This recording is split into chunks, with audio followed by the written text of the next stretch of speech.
Ibu absen terlebih dahulu ya.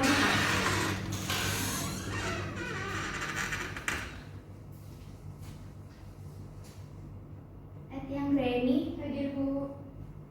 Siti Maripa, hadir Bu. Rizka Laili, hadir Bu. Baik, hadir semua ya. Iya Bu.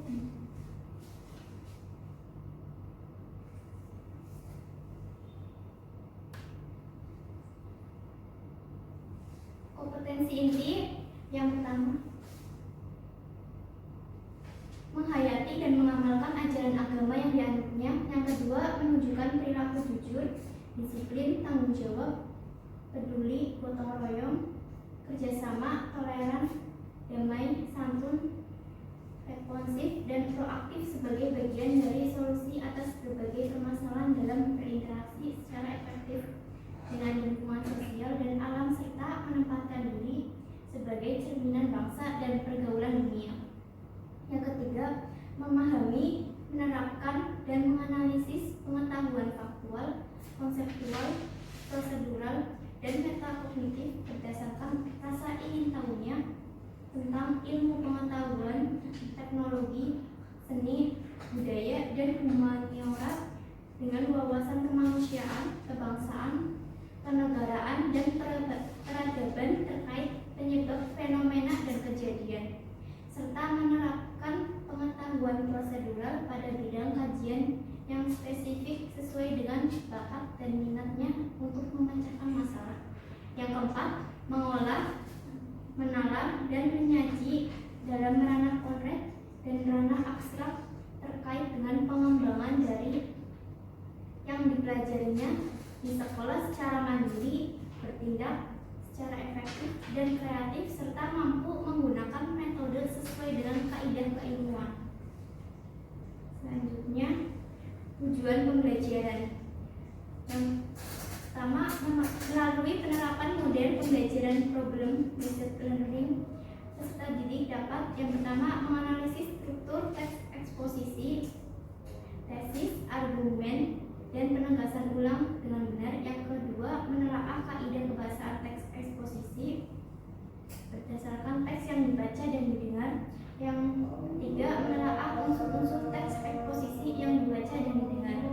Yang keempat, menelaah isi dan struktur teks eksposisi berupa artikel ilmiah populer dari koran atau majalah yang diperdengarkan atau dibaca. Yang kedua, melalui penerapan model pembelajaran problem based learning, peserta didik dapat yang pertama menguraikan gagasan pendapat ke dalam bentuk teks dengan memperhatikan struktur, penataan umum, argumentasi, dan penegasan ulang, serta unsur kebahasaan konjungsi, promina, verba, dan nomina dalam teks eksposisi dengan tepat. Yang kedua, merumuskan kerangka eksposisi berdasarkan gagasan dan pendapat.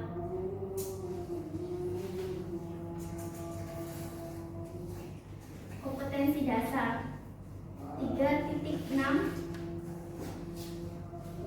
menelaah isi dan struktur teks eksposisi berupa artikel ilmiah yang diperdengarkan atau dibaca.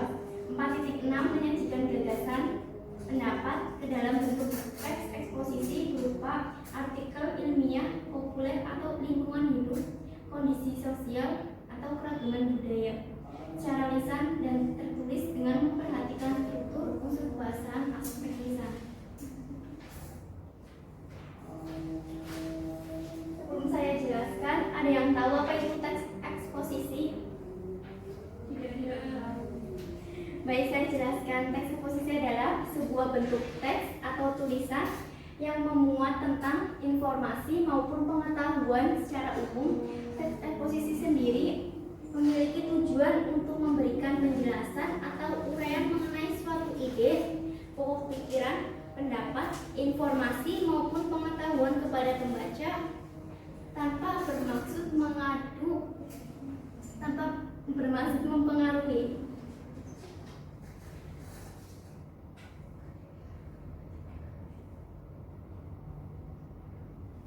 Selanjutnya, tujuan teks eksposisi.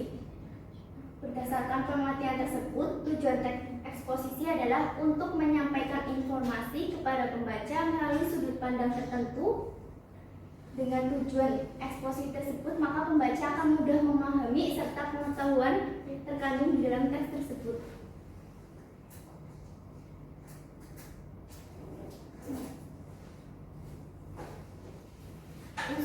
Unsur-unsur teks eksposisi itu ada dua. Yang pertama, memiliki gagasan. Yang kedua, mengandung fakta. Memiliki gagasan, unsur yang pertama dari teks eksposisi yaitu teks yang mengandung sebuah gagasan. Teks eksposisi sendiri memiliki banyak gagasan seperti penilaian, komentar, dan saran dari penulis terkait suatu topik yang sedang dibahas. Banyak gagasan dalam teks eksposisi dapat mengajak pembaca untuk ikut menanggapi masalah yang sedang dibahas penulis. Yang kedua, mengandung fakta. Unsur kedua dari teks eksposisi adalah mengandung fakta yang sebenarnya. Sebagai teks non-fiksi, teks eksposisi menyajikan informasi hingga gagasan sesuai fakta yang benar-benar terjadi. Fakta dalam teks eksposisi biasanya berupa informasi, misalnya waktu, tanggal, tempat peristiwa, atau juga pernyataan yang dapat dibuktikan kebenarannya.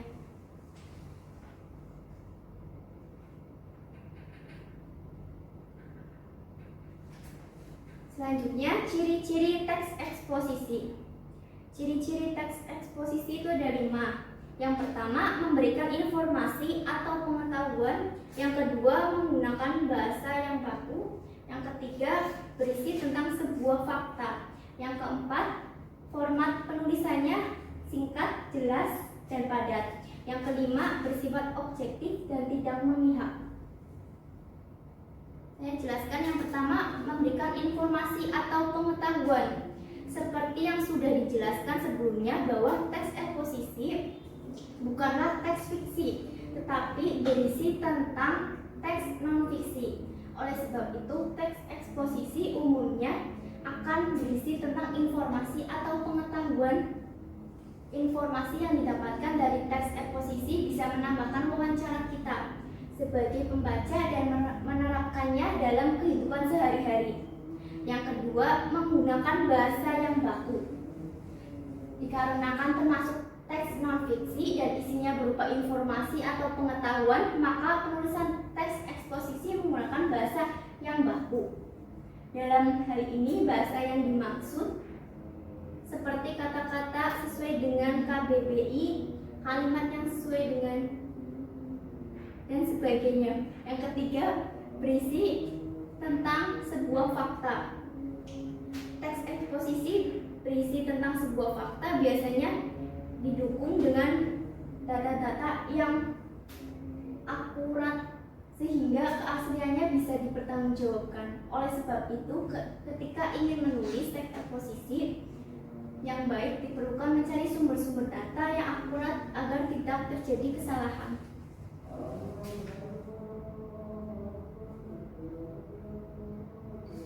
Yang keempat, format penulisannya singkat, jelas, dan padat. Ciri teks eksposisi berikut adalah format penulisannya singkat, jelas, dan padat. Dengan format tulisan seperti ini, maka pembaca akan mudah menerima informasi atau pengetahuan yang ada di dalam teks eksposisi. Yang kelima, bersifat objektif dan tidak memihak. Ciri-ciri terakhir dari teks tersebut adalah teks eksposisi harus bersifat objektif dan tidak memihak salah satu pihak atau beberapa kepentingan saja. Jadi, sebagai seorang penulis teks eksposisi harus bisa memastikan kalau setiap menulis teks eksposisi berdasarkan fakta.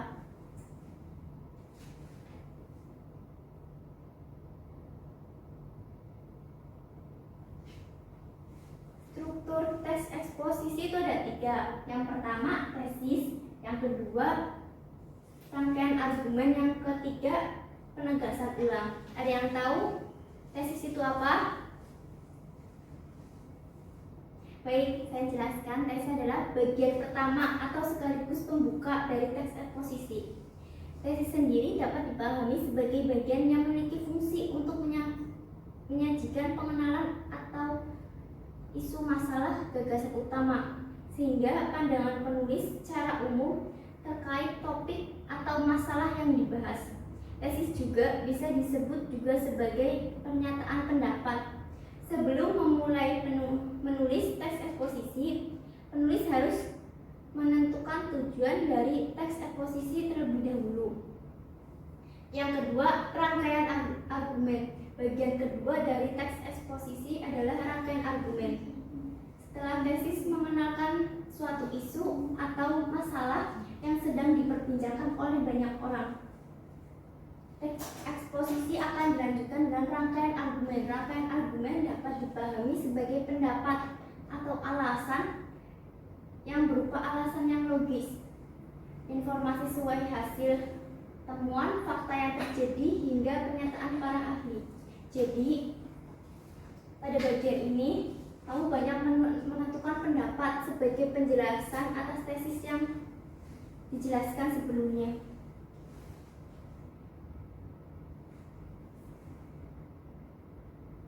Yang ketiga, penegasan ulang. Bagian terakhir dari teks eksposisi yaitu penegasan ulang. Setelah penulis menyampaikan isu atau masalah yang sudah didukung oleh berbagai alasan atau pendapat yang sesuai fakta, berikut akan disajikan penutup atau simpulan. Jadi penegasan ulang itu penutup atau simpulan atau saran. Tujuan penegasan ulang sendiri adalah untuk memberikan penegasan terhadap pendapat awal sekaligus menyajikan simpulan dan saran terhadap keseluruhan masalah yang dibahas.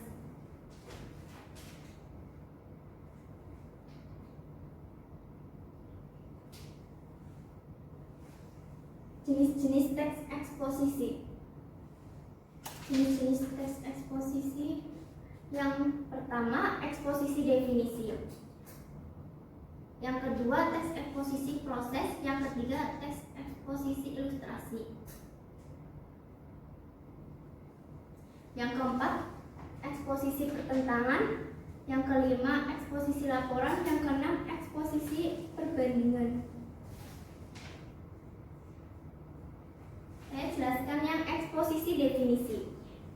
Teks eksposisi definisi merupakan teks eksposisi yang bertujuan untuk mengungkapkan pengertian atau definisi dari suatu topik.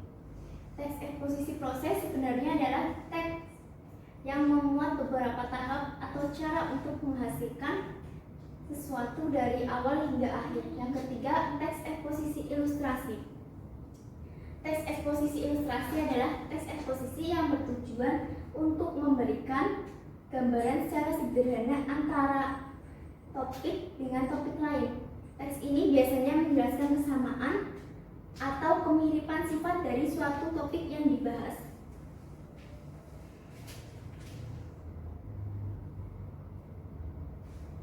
Yang keempat, eksposisi pertentangan. Teks eksposisi pertentangan bisa juga dipahami sebagai teks yang memuat beberapa hal pertentangan dari hal yang satu ke hal yang lainnya. Yang kelima, teks eksposisi laporan. Teks eksposisi laporan mengungkapkan teks eksposisi yang memiliki tujuan untuk menyajikan suatu laporan dari sebuah peristiwa atau objek tertentu. Yang keenam, eksposisi perbandingan. Teks eksposisi perbandingan adalah teks yang memuat ide atau gagasan utama untuk membandingkan antara hal yang satu dengan hal yang lainnya.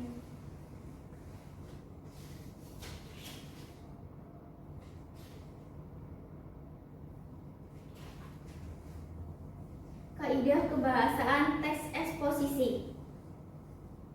Yang pertama, kata-kata teknis. Yang kedua, kata-kata yang berkaitan dengan argumen. Yang ketiga, kata-kata yang berhubungan dengan kronologis. Yang keempat, kata kerja mental. Yang kelima, kata kerja rujukan. Yang keenam, kata-kata persuasif. Yang ketujuh, kata-kata denotatif. Coba Mbak Rizka bacakan kata-kata teknis.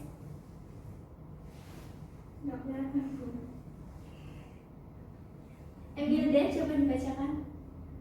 Kata teknis. Teks eksposisi banyak memakai kata-kata teknis atau peristiwa terkait suatu topik atau masalah yang dibahas. Misalnya saja seperti sektor kehutanan, penebangan liar, hutan lindung, dan lain-lain. Oke, terima kasih. Yang kedua, Mbak Mary.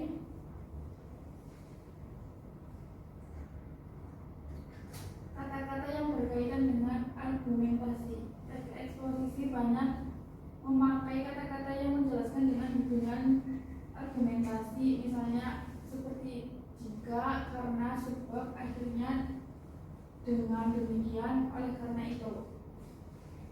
Baik, terima kasih. Yang ketiga, saya jelaskan kata-kata yang berhubungan dengan kronologis. Teks eksposisi biasanya memakai kata-kata yang menyatakan hubungan kronologis atau istilah yang menyatakan keterangan waktu. Tidak hanya itu, teks eksposisi biasanya juga menggunakan kata-kata yang menyatakan perbandingan atau pertentangan. Sebagai contoh, akhirnya, namun, sebelumnya, kemudian, sebaliknya, berbeda halnya.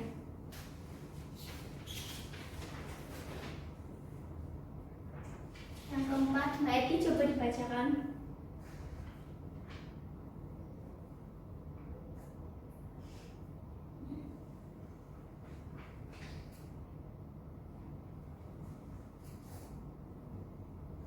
Yang keempat, Iya. kata kerja mental. Teks eksposisi biasanya juga memakai kata kerja mental yang digunakan untuk menggambarkan jiwa.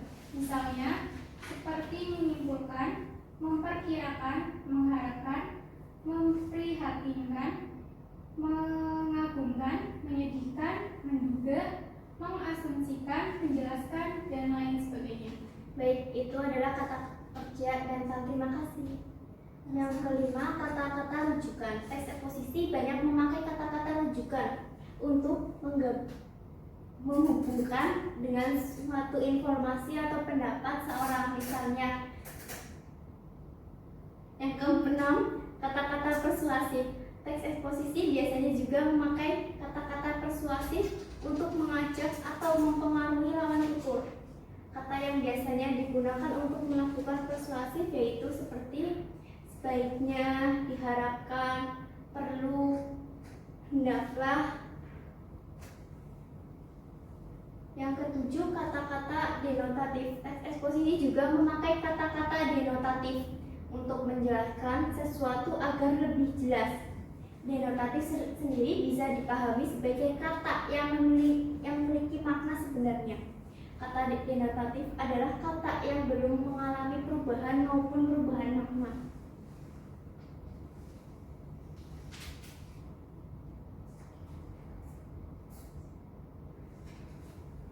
Yang selanjutnya, pola-pola pengembangan teks eksposisi.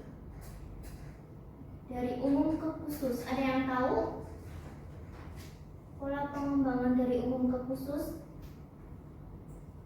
Belum tahu. Ini saya jelaskan. Pola pengembangan dari umum ke khusus dapat disebut dengan bentuk paragraf deduktif.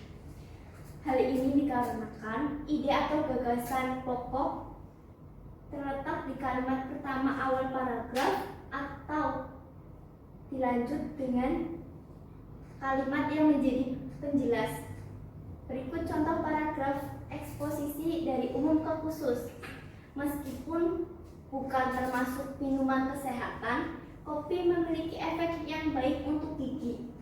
Penelitian terbaru dari negeri Cappuccino, Italia menguatkan fakta itu. Charlopus dari Universitas Ancona menjelaskan senyawa yang terkandung di dalam kopi menghentikan bakteri yang menempel ke gigi. Senyawa tersebut juga efektif membasmi bakteri yang langsung merusak gigi. Pada awal paragraf tersebut terdapat gagasan pokok yang bersifat umum, yaitu kopi memiliki efek baik untuk gigi. Setelah itu dilanjutkan dengan kalimat penjelas yang membahas secara khusus supaya dapat menjelaskan bahwa kopi memiliki efek yang baik untuk gigi. Pada kalimat ketiga dan keempat terdapat beberapa hasil penelitian sebagai tentang pembahasan tersebut.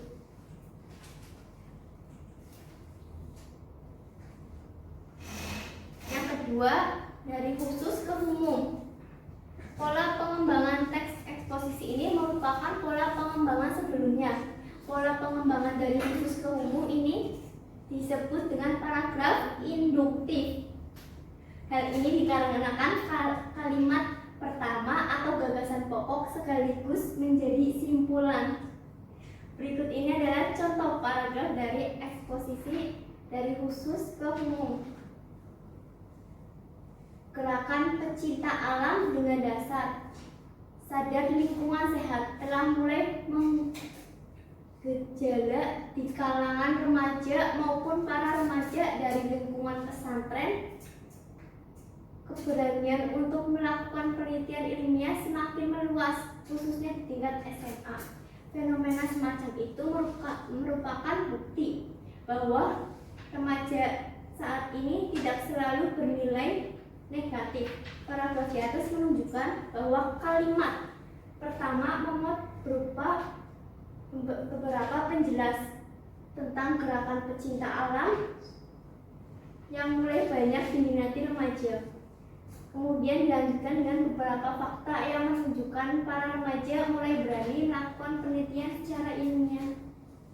Sementara itu pada akhir paragraf berisi ide atau gagasan pokok sekaligus simpulan atau saran. Fenomena tersebut merupakan bukti kalau remaja saat ini tidak selalu bernilai negatif.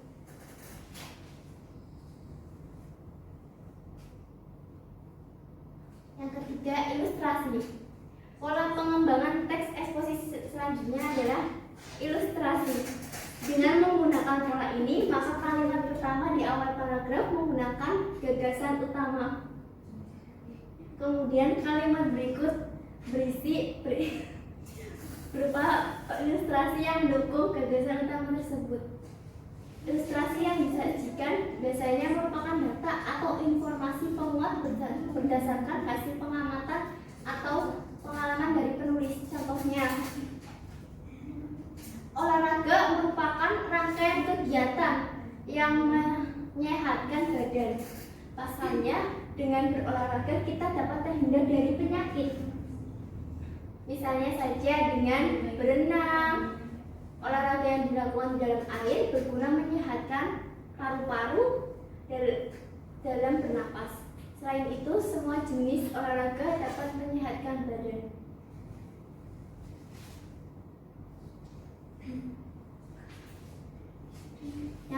Yang terakhir, perbandingan. Pola pengembangan teks eksposisi yang terakhir yaitu perbandingan. Berbeda dengan pola sebelumnya. Pola ini menjadikan setiap kalimat di paragraf sebagai penjelas. Hal ini bertujuan untuk memperkuat gagasan yang disajikan untuk lebih meyakinkan pembaca. Gagasan yang disampaikan biasanya adalah benda, keadaan, atau sesuatu yang memiliki peranan atau memiliki persamaan atau perbedaan. Berikut ini adalah contoh dari pola pengembangan perbandingan. Susu kedelai dikenal sebagai sumber protein, tetapi kandungan protein pada susu kedelai jauh lebih kecil dibandingkan dengan susu sapi. Menurut sebuah sumber, kandungan protein dalam susu kedelai adalah sebesar 6,73 gram, lebih kecil dibanding susu sapi yang proteinnya sebanyak 8,2 gram.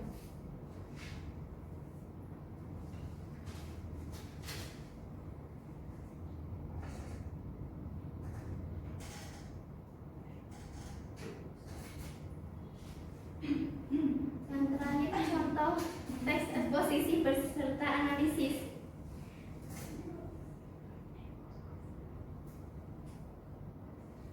Menjaga kebersihan lingkungan sekolah. Mbak Eti coba dibacakan yang tesis. Mbak Emilda.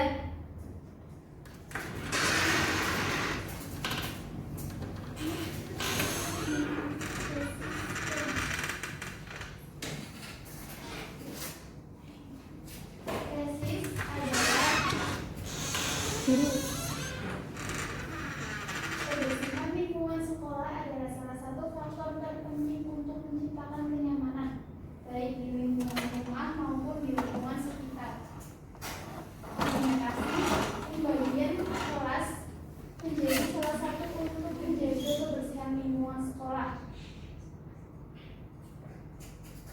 Penegasan ulangnya, kebersihan lingkungan sekolah adalah hal yang tak bisa dipisahkan dari kehidupan sekolah dan merupakan faktor yang sangat penting. Baik, terima kasih. Itu adalah contoh teks eksposisi berdasarkan struktur. Ada yang ingin ditanyakan? Tidak Ibu. Baik, Ibu tutup. Sekian materi hari ini. Wassalamualaikum warahmatullahi wabarakatuh. Waalaikumsalam warahmatullahi wabarakatuh.